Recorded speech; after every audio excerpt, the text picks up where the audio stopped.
Magandang balita po sa ating mga kababayan sa Davao. Bukas na po ang pampublikong trapiko, ang Davao City Coastal Bypass Road, Segment B, simula kaninang alas 6 ng umaga. Ito'y matapos ipag-utos ni Pangulong Ferdinand R. Marcos Jr. na tiyakin ang kaligtasan ng mga motoristang gagamit ng nasabing bypass road. Siniguro ng DPWH sa Pangulo na ligtas gamitin ang nasabing kalsada sa tulong ng mga bagong install na karagdagang solar street lights at guardrails. Noong December 15 ay passable na ang Bukana Bridge at 2 lanes ng Coastal Bypass Road. Maaari itong gamitin mula alas 6 ng umaga hanggang alas 5 ng hapon. Sa kabila ng pagbubukas ng tulay at bahagi ng bypass road, kinailangan pa ang dagdag suporta mula sa lokal na pamahalaan ng Davao upang tuluyang mapakinabangan ito ng ating mga kababayan.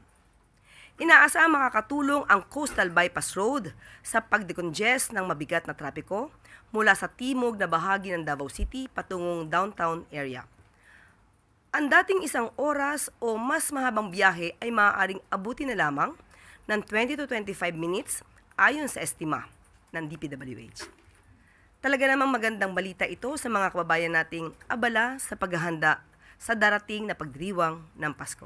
Maagang pamasko po sa mga kawani ng pamahalaan bilang pagkilala at pagpapahalaga sa mahusay na paglilingkod sa bayan, profesionalismo at sa mahalagang papel na ginagampanan ng mga kawani ng gobyerno. Inaprubahan ni Pangulong Ferdinand R. Marcos Jr. ang patuloy na pagbibigay ng Productivity Enhancement Incentive o PEI para sa mga kawani ng pamahalaan. Ayon sa Department of Budget and Management, sa pangunguna ni Acting Secretary Rolly Toledo, makakatanggap ng 5,000 pesos ang bawat kwalipikadong kawani ng pamahalaan.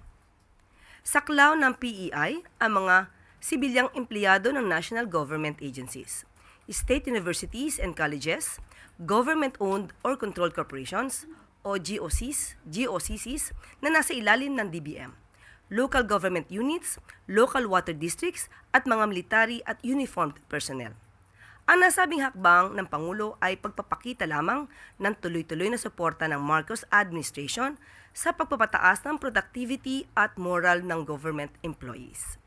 Naniniwala si Pangulong Marcos Jr. na nararapat lang na bigyan ng importansya ang mga kawani ng pamahalaan na walang sawang naglilingkod